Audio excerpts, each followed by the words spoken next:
नमस्कार, स्वागत है आपका personal finance bulletin money time में। मैं हूं मीनू शर्मा। इस बुलेटिन में आपको मिलती है आपकी जेब और जिंदगी पर असर डालने वाली पर्सनल फाइनेंस, बिजनेस, कॉर्पोरेट और पॉलिसी से जुड़ी हर छोटी बड़ी खबर विस्तार से। तो चलिए बिना देर करे शुरू करते हैं इस बुलेटिन में खबरों का सिलसिला।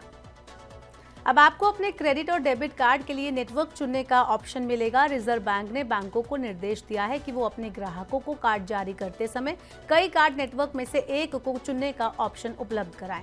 आरबीआई ने क्रेडिट कार्ड देने वालों से ये भी कहा है कि वो कार्ड नेटवर्क के साथ ऐसा कोई भी समझौता ना करें जो ग्राहकों को दूसरे नेटवर्क की सेवाएं लेने से रोकता हो। ये नियम उन क्रेडिट कार्ड कंपनियों पर लागू नहीं होगा जिनके सक्रिय कार्डों की संख्या 10 लाख या उससे कम है। 2024 में कर्मचारियों के वेतन में 2022 की तुलना में कम वृद्धि होगी। ईवाई ने अपनी एक रिपोर्ट में कहा है कि भारत में कर्मचारियों के वेतन में औसत वृद्धि 9.6% रहने की संभावना है। 2022 में औसत वेतन वृद्धि 10.4% रही थी। रिपोर्ट में कहा गया है कि ई कॉमर्स में सबसे ज़्यादा 10.9% सैलरी बढ़ने की संभावना है। इसके बाद फाइनेंशियल सर्विस में 10.1%, प्रोफेशनल सर्विसेज और रियल एस्टेट में 10% और औसत वेतन वृद्धि होने की संभावना है। वहीं 2023 में सबसे ज़्यादा वेतन वृद्धि ई कॉमर्स सेक्टर में 10.5% हुई थी। मजबूत वैश्विक संकेतों के बीच दिल्ली सराफा बाजार में सोने का भाव नए रिकॉर्ड स्तर पर पहुंच गया। सोने का भाव 150 रुपए की बढ़त के साथ 65,150 रुपए प्रति 10 ग्राम हो गया। चांदी की कीमत 400 रुपए की गिरावट के साथ 74,500 रुपए प्रति किलोग्राम रह गई। अंतर्राष्ट्रीय बाजार में सोना मजबूती के साथ $2,122 प्रति ओंस पर कारोबार कर रहा था। वहीं चांदी अपने पिछले बंद भाव $23.88 प्रति ओंस के मुकाबले घटकर $23.75 प्रति ओंस पर रही।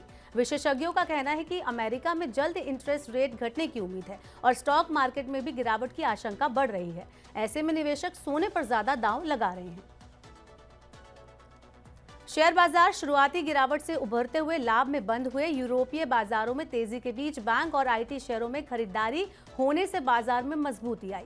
बीएसई सेंसेक्स 408 अंक उछलकर नए रिकॉर्ड स्तर 74,085 अंक पर बंद हुआ। वहीं एनएसई निफ्टी भी 117 अंक मजबूत होकर नए शिखर 22,474 अंक पर बंद हुआ। अमेरिकी केंद्रीय बैंक फेडरल रिजर्व के अमेरिकी संसद में बयान से पहले वैश्विक बाजार में मिला जुला रुख रहा। भारतीय प्रतिस्पर्धा आयोग अब प्रतिस्पर्धा नियमों के उल्लंघन पर कंपनियों पर उनके वैश्विक कारोबार के आधार पर जुर्माना लगा सकेगा।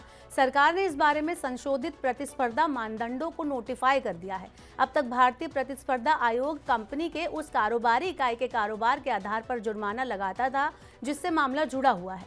नए नियम 6 मार्च से प्रभावी हो गए हैं। बिजली कीमतों में हाल फिलहाल गिरावट आने की उम्मीद नहीं है क्योंकि सरकार ने घरेलू कोयला आधारित बिजली घरों को जून 2024 तक 6% इंपोर्टेड कोयले का मिश्रण जारी रखने का निर्देश दिया है। गर्मियों में बिजली की अधिकतम मांग 250 गीगावाट के उच्चतम स्तर तक पहुंचने का अनुमान है। बिजली मंत्रालय ने ईंधन आपूर्ति के मुद्दों और बिजली की बढ़ती मांग को देखते हुए अक्टूबर 2023 में सभी बिजली घरों से मार्च 2024 तक इंपोर्टेड कोयले का मिश्रण जारी रखने को कहा था। महंगे इंपोर्टेड कोयले की वजह से बिजली उत्पादन महंगा होगा और गर्मियों में बिजली के दाम बढ़ने की आशंका भी है। ब्लूमबर्ग इंडेक्स में भारतीय सरकारी प्रतिभूतियों को अगले साल 31 जनवरी से शामिल किया जाएगा। इस पहल से देश के बॉन्ड बाजार में विदेशी निवेश बढ़ेगा और सरकार के लिए कर्ज की लागत में कमी आएगी। पिछले साल सितंबर में जेपी मॉर्गन के उभरते बाजार बॉन्ड सूचकांक में भारतीय बॉन्ड को शामिल किए जाने की घोषणा हुई थी। ब्लूमबर्ग ने कहा कि भारतीय FAR बॉन्ड को 31 जनवरी 2025 को उनके बाजार मूल्य के 10% के शुरुआती भारांश के साथ ब्लूमबर्ग EM स्थानीय मुद्रा सरकारी सूचकांक में शामिल किया जाएगा। पेट्रोल डीजल से पहले सीएनजी सस्ती हो गई है। महानगर गैस ने सीएनजी का दाम 2.5 रुपए प्रति किलोग्राम घटा दिया है। 2.50 रुपए कटौती के बाद सीएनजी का दाम 73.50 रुपए किलोग्राम हो गया है। गैस की उत्पादन लागत में कमी के कारण कीमतों में कटौती की गई है। ये कटौती 6 मार्च से लागू हो गई है। महानगर गैस मुंबई और उसके आसपास के इलाकों में सीएनजी सप्लाई करती है।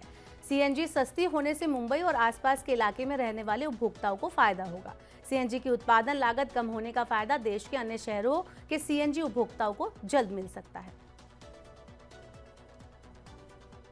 बैंक खातों में जमा बिना दावे वाली राशि को उनके कानूनी उत्तराधिकारियों को लौटाने के लिए 30 बैंक आरबीआई के उद्गम पोर्टल से जुड़ चुके हैं।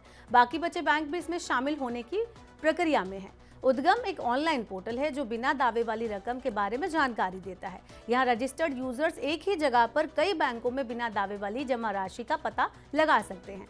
बैंक खातों में जमा बिना दावे वाली राशि मार्च 2023 तक 42,270 करोड़ रुपए थी। टाटा समूह के स्वामित्व वाली ऑनलाइन किराना कंपनी बिग बास्केट मुनाफे में आने के बाद आईपीओ लेकर आएगी। कंपनी 2025 में अपना आईपीओ लाने पर विचार कर रही है। कंपनी अगले 6 से 8 महीने में लाभ में आ जाएगी क्योंकि उसकी नई पेशकश बीबी नाउ सेगमेंट पैसा बनाना शुरू कर देगा। अगले हफ्ते 2 आईपीओ खुलने वाले हैं। पॉपुलर व्हीकल्स एंड सर्विसेज का आईपीओ 12 मार्च को खुलेगा। क्रिस्टल इंटीग्रेटेड सर्विस का आईपीओ 14 मार्च को खुलेगा। पॉपुलर व्हीकल्स के आईपीओ के तहत 250 करोड़ रुपए के नए शेयर जारी किए जाएंगे। क्रिस्टल इंटीग्रेटेड आईपीओ के तहत 175 करोड़ रुपए के नए शेयर जारी किए जाएंगे।